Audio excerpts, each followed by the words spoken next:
নমস্কার, আমি ত্রিপুরা বিশ্ববিদ্যালয়ের পক্ষ থেকে এই ভিডিওটি বানাচ্ছি।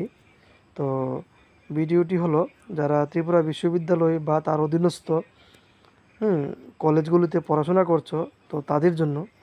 তো আমরা প্রায়ই নোটিশ করে থাকি যে সামার্থ পোর্টালে পেমেন্ট নিয়ে কিছু কিছু সময় ইস্যু হয় বলতে পেমেন্ট তো আপনাদের অ্যাকাউন্ট থেকে কেটে নিয়ে যায়, কিন্তু সেটা পোর্টালে আপডেট হয় না, সঠিক সময়ে আপডেট হয় না।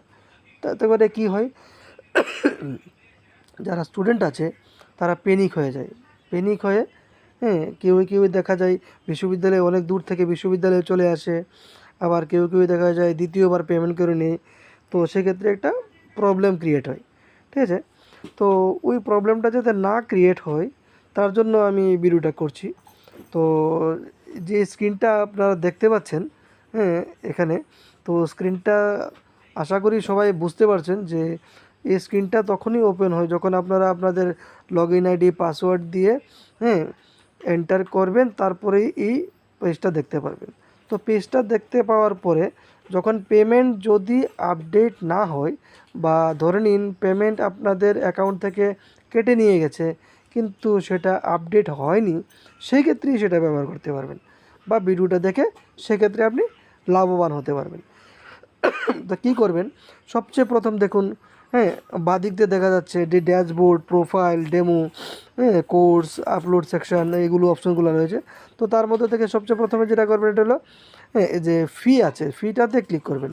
প্রথমে ফিটাতে ক্লিক করার পর আপনাদের যে ফি হিস্ট্রি আছে সেটাতে গেলে আপনি যা যা ফি করে দিয়েছেন সবগুলো দেখতে পারবেন। কিন্তু যখন আপনার ফিটা আপডেট হবে না, তো সেক্ষেত্রে আপনি ফিতে না গিয়ে অল ট্রানজ্যাকশনে যাবেন।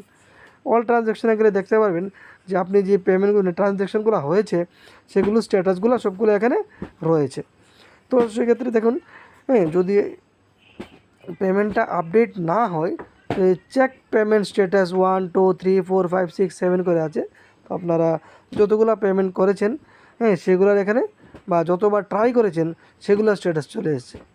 তো আপনারা প্রথমে তারপর কী করবেন, যে চেক পেমেন্ট স্ট্যাটাস আছে এটাতে প্রথমটাতে ক্লিক করবেন, ওকে করে দেবেন, ঠিক আছে? রেড হয়ে গেছে। দ্বিতীয়টাতে ক্লিক করবেন, একটু অপেক্ষা করবেন, দেখবেন দ্বিতীয়টা তো রেড হয়ে গেছে। তো এরকমভাবে সবগুলোতে ক্লিক করে দেখবেন। ক্লিক করতে করতে যে স্ট্যাটাসটা আছে ওই স্ট্যাটাসটা যেটা রেড দেখাচ্ছে সেটা একসময় গ্রিন হয়ে যাবে। তখনই বুঝতে পারবেন যে আপনার পেমেন্টসটা আপডেট হয়ে গেছে। তারপর আপনি আবার ফিতে চলে যাবেন। চলে যাওয়ার পর আপনি ফি হিস্ট্রিতে ক্লিক করবেন। এই যে ফি হিস্ট্রি রয়েছে, ফি হিস্ট্রিতে ক্লিক করবেন। ক্লিক করার পর আপনি দেখতে পারবেন যে আপনি যে পেমেন্ট করেছেন সেটা স্বাভাবিকভাবে সেটা সাকসেসফুল হয়ে গেছে। ঠিক আছে, ধন্যবাদ। আশা করি বুঝতে পেরেছো।